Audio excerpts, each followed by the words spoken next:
What's going on, everyone? This is Ryan with Automatic Comics. I thought that this would be an interesting post to talk about today. And I know this one might be hard for some people to understand, but if you are a Pokemon collector or a TCG collector, this is legitimately a thing. So it is a very valid question. And the question here is it worth grading just to see how low a grade you can get, i.e. to get a 1 or a 2? And would a 1 grade of a rare comic be just as valuable as a 9 if not rare? So I think he means like if a 1.0 is a rare grade, like meaning that there's only one 1.0 on the census, would it be just as valuable as a 9.0 if there are a bunch of 9s out there? And yes, I get it. This seems very strange that a low grade might be worth more than a higher grade, but it is absolutely a thing in Pokemon, in TCG, trading card games, where people, they legitimately try to get 1.0 PSAs. And so sometimes it's because they're trying to collect the full range of grades, but a lot of times it's just they just want to collect the 1.0s just because it's tough to get them, and it's tough to know exactly how you're going to get that grade versus if they're going to say we're not going to grade it or you get a 2, that kind of thing. But I think these are important to talk about because you never know when you're going to have new people entering the hobby, people that are coming over, say, from cards, like they got into collecting cards, now they're getting into comics, especially could be a thing when we start having PSA grading comics. Maybe it starts to have some people that move over from cards into comics. So it's a valid question. I'll say it's a pretty simple answer, though. For comics, the answer is no. There is not, or at least that I have ever heard of, a collector community out there that values a 1.0 higher than a higher grade. And so there are people that do try to collect every grade of a comic. That is absolutely a thing. And so they may want to buy a 1.0, but they aren't necessarily valuing that 1.0 higher than a 4 or a 5 or a 6. But let's just go look in the comments real quick to see what people have to say about this. You see here, you've got you can get lower than a 1.0. You can have, or I have a 0.5. So that is one big difference with comic and card grading, is that I don't believe there is a 0.5 or anything equivalent to that in cards. So a 1.0 isn't actually the lowest grade in a comic, and a 0.5 is really easy to force yourself to get. You just remove like a page from the book and you're going to get a 0.5. This person says every 9.0 is also every grade below it. I mean, that's true with all of that, but that's not really the point here when you're talking about like a TCG type collector. This person talking about they had a 0.5 that was still really expensive. This person says, sure, you know, they think that it could be more valuable. Now that the question there is, I'm wondering if they're thinking that the person is asking, is it worth it to grade a book that's a 1? Not necessarily that a 1 is worth more than like a 4 or a 5, because it is absolutely worth it to grade certain books that are very low grade. When it's a really high dollar book, say like, I mean, we're just going to go to the extreme examples, like an Action 1, Detective 27, you know, for Superman, for Batman, 1.0s can be worth hundreds of thousands of dollars. And so it's still worthwhile to get it graded because you're getting that confirmation that there's no restoration, that it's complete, it's all original. That kind of stuff makes a big difference. And so that's why it can still be very worthwhile to get those books graded. As a largely golden age collector, I live in the low grades. You know, I have a few high grade golden age books, but mostly it's low grade books. And so, I mean, for me, it's absolutely worth it, because once you start getting up into higher grades, I mean, the books become just so expensive that you can't, I mean, most people, like myself included, can't afford them. But here, I believe people are more inclined to buy low grade books, even the grails, if they're slabbed as opposed to raw. So that's again, that's talking about, is there value in slabbing low grade books? And absolutely there is. You know, the little meme there with Fry. No, a 1 will always be far less desirable than a 9. You could easily manufacture a 1 from any higher grade. And yes, that is true. But again, with cards, it's not the case. And it's because there is that unique collecting community that's out there looking for, you know, for the 1.0s. This person says, I'm working on a CGC graded set, 0.5 to 9.8 of the same book, and have submitted 8 worthless books, trying for at least 1. I need to complete the run. The evasive 1.0. The closest I've gotten back is a 1.5 if they were key book. You know, and so that's what I'm saying. There are people out there, like there's all kinds of collectors. And so that's why you can never really jump to any type of conclusion there. There's all kinds of collectors. There are people that are searching for that. They want that, that unique thing where they've got every grade for the book. And so that does exist. Maybe that person would pay more for that 1.0. I mean, who knows? Maybe that person would pay more for that 1.0 if that's that one final one they need.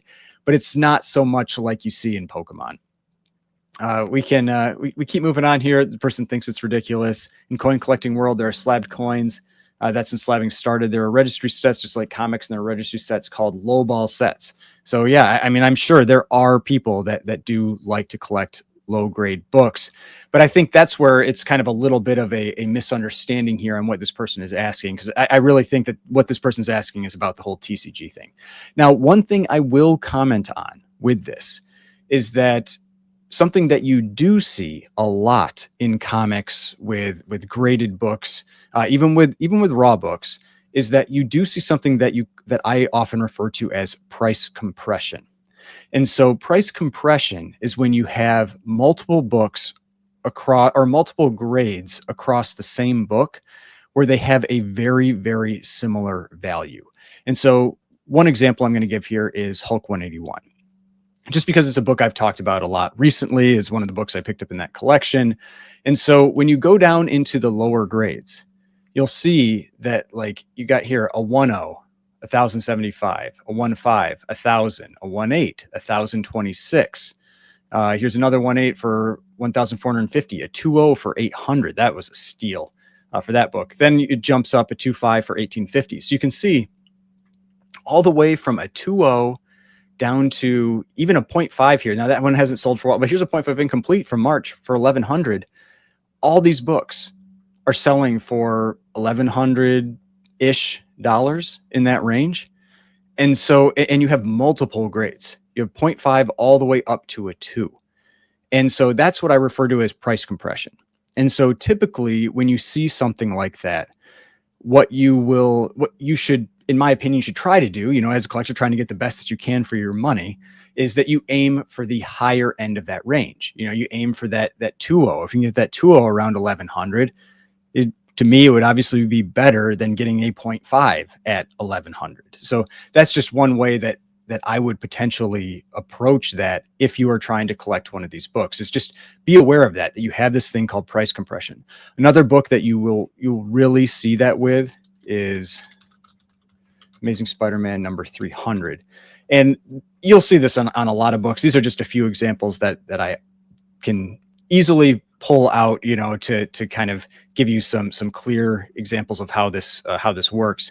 And so if we go down, say let's go to, like, I don't know, just an 8.0. You can see an 8.0, 375, 8.5, 391, 7.5, 325, 7.0, 300, 6.5, 300, 6.0, 279, 5.5, 299, 5.0, 285, 4.5, 280, 4.0, 250. And so you can see here from a 4.0 at 250, and I'm not looking at the newsstands, I'm just looking at the directs. 4.0 at 250, all the way up to here, we're at a 7.5 at 275. Yeah, let's go to that one. A 4.0 at 250 to a 7.5 at 325. Sorry, that was a crack case at 325. That's $75 difference, and you're getting a 7.5 versus a 4.0. A 7.5 copy is one that, basically from probably 5 feet away, you're hardly going to be able to tell the difference between a 7.5 and a 9.8. A 4.0, you will absolutely be able to tell the difference. A 4.0 can have a full length sub crease, can have all kinds of like spine damage and everything. You can have a lot worse copy at that 4.0 that's very noticeable versus a 7.5. And so this is another example that I see of price compression. And so that's why, to me, just target that higher end.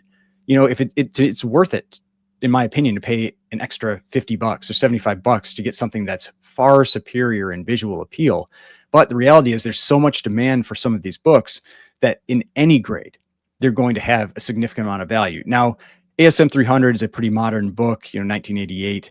And so you're not going to have a lot of low grade copies out there. They're just generally going to be in slightly better condition. So that's why you're not going to have a ton of sales down here, but you can just see like 3.5, 225, 4.0, 320, 4.0, 250. Like, is just a base value of that book that it's probably going to sell for $200 to $250 in just about any condition. But if you can get one for, about the same price or just a little bit more in a much nicer grade, why wouldn't you? So just some things to be aware of, some things to think about that no, within comics, there really isn't, at least that I'm aware of, something where someone will pay more for a 1.0 than like a 4.0 because they're trying to get that, that 1.0, they're a 1.0 collector. But there is a thing like price compression that I showed where you can have very similar prices for books that are from a 1.0 all the way up to a 4.0, or you saw with a 300 ASM 300, a 4.0 up to a 7.5. And if there are, my opinion, my suggestion is to target the ones that are at the higher end of that range. I think you're getting more value for your money. But let me know what you think of this. Am I wrong? Are you out there collecting, 1.0s? Are you paying more for a 1.0 than than a 4.0 or a 4.5? Let me know in the comments, and I will see you on the next one.